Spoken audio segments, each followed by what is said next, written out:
মদিনার অলিতে গলিতে চলছে আনন্দ উৎসব, ঘরে ঘরে বইছে অনাবিল খুশির জোয়ার। বাচ্চাদের জন্য প্রস্তুত করা হচ্ছে নতুন নতুন জামা কাপড়। চারিদিকে এত আনন্দ, এত হই হুল্লোড়ের একটাই কারণ, দুদিন বাদে পালিত হতে যাচ্ছে মুসলিমদের সবচেয়ে বড় ধর্মীয় অনুষ্ঠান ঈদ। মদিনার ঘরে ঘরে যখন ঈদের খুশি, তখন হযরত ওমর রাদিয়াল্লাহু তাআলা আনহুর ঘরে দেখা গেল বিষণ্ণতা। তার ঘরে না ছিল বাড়তি কোনো উৎসব আয়োজন, না ছিল নতুন জামা তৈরির হিড়িক। অথচ ওমর রাদিয়াল্লাহু তাআলা আনহু তখন মুসলিম জাহানের খলিফা, অর্ধ দুনিয়ার শাসক তিনি। তা সত্ত্বেও নিজের কিংবা পরিবারের জন্য একটি নতুন জামা তৈরির আর্থিক সঙ্গতি তার ছিল না। এই যখন অবস্থা, তখন খলিফা ওমর রাদিয়াল্লাহু তাআলা আনহুর স্ত্রী উম্মে কুলসুম রাদিয়াল্লাহু তাআলা আনহা তাকে বললেন, আমাদের জন্য নতুন কাপড় না হলেও চলবে, কিন্তু ছোট্ট বাচ্চাটি নতুন কাপড়ের জন্য কান্না করছে, অন্তত তার জন্য একটি নতুন জামার ব্যবস্থা করুন। খলিফা নিজের অসহায়ত্ব প্রকাশ করে বললেন, তুমি জানো আমার নতুন কাপড় কেনার সামর্থ্য নেই, বাইতুল মাল থেকে যতটুকু ভাতা নেই তা দিয়ে কোনো রকম সংসার চলে।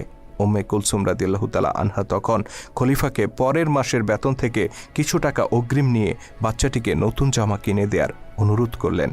স্ত্রীর অনুরোধে খলিফা ওমর রাদিয়াল্লাহু তাআলা আনহু চিঠি লিখলেন রাসূল সাল্লাল্লাহু আলাইহি সাল্লামের আরেক প্রিয় সাহাবী আবু ওবায়দা রাদিয়াল্লাহু তাআলা আনহুর কাছে। আবু ওবায়দা তখন রাষ্ট্রীয় কোষাগার বাইতুল মালের দেখাশোনা করতেন। চিঠিতে খলিফা 1 মাসের অগ্রিম ভাতা চেয়ে অনুরোধ করলেন আবু ওবায়দা রাদিয়াল্লাহু তাআলা আনহুকে।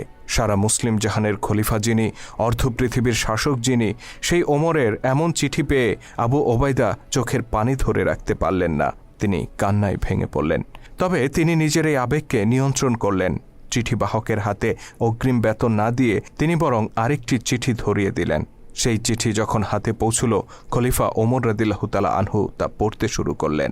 আমিরুল মুমিনিন, অগ্রিম বেতন বরাদ্দের জন্য 2টি বিষয়ে আপনাকে ফয়সালা দিতে হবে। প্রথমত, আগামী মাস পর্যন্ত আপনি বেঁচে থাকবেন কিনা।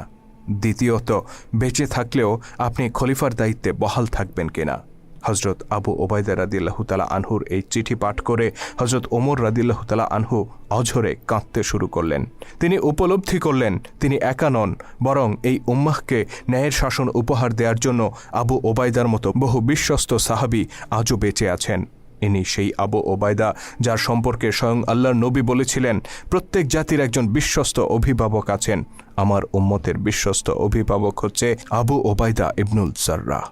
চিঠি পড়ে খলিফা ওমর রাদিয়াল্লাহু তাআলা আনহু 2 হাত তুলে আবু ওবায়দার জন্য দোয়া করে বললেন, ইয়া আল্লাহ, আবু ওবায়দার উপর রহম করুন, তার হায়াত দীর্ঘায়িত করুন।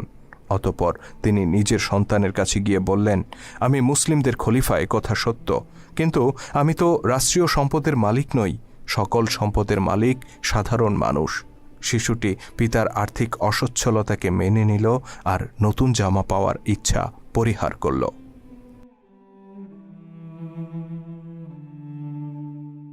খলিফা হিসেবে দায়িত্ব নেয়ার পর থেকেই হযরত ওমরের সংসারে নেমে এসেছিল অভাব অনটন।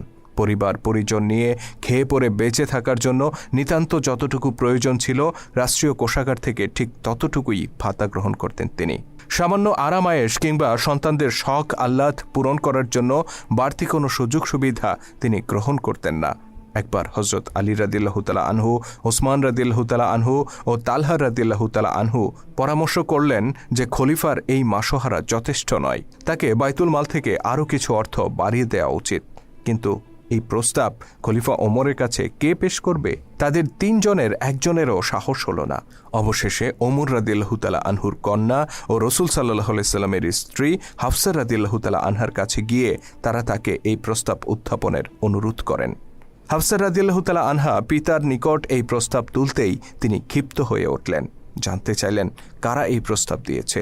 আম্মা হাফসা রাদিয়াল্লাহু তাআলা আনহা কোনো উত্তর দিলেন না। খলিফা বললেন, যদি তাদের নাম জানতে পারতাম তাহলে পিটিয়ে লাল করে দিতাম। অতঃপর তিনি কন্যা হাফসাকে জিজ্ঞেস করলেন, তুমি তো রাসূল সাল্লাল্লাহু আলাইহি সাল্লামের সহধর্মিণী ছিলে, তুমি জানো রাসূল সাল্লাল্লাহু আলাইহি সাল্লাম কী ধরনের পোশাক পরতেন, কী ধরনের খাবার গ্রহণ করতেন, কী ধরনের বিছানায় তিনি ঘুমোতেন। বলতো, আমার পোশাক, আমার খাবার, আমার শয্যা কি তার চাইতে নিকৃষ্ট? হাফসা রাদিয়াল্লাহু তাআলা আনহা বললেন, না, নিকৃষ্ট নয়। খলিফা বললেন, তবে যারা এই প্রস্তাব পাঠিয়েছে তাদেরকে বলো, আমাদের নবী জীবনের যে আদর্শ স্থাপন করে গেছেন তা থেকে 1 চুল পরিমাণও আমি বিচ্যুত হব না। এই ছিল একজন সত্যিকার মুসলিম শাসকের আদর্শ।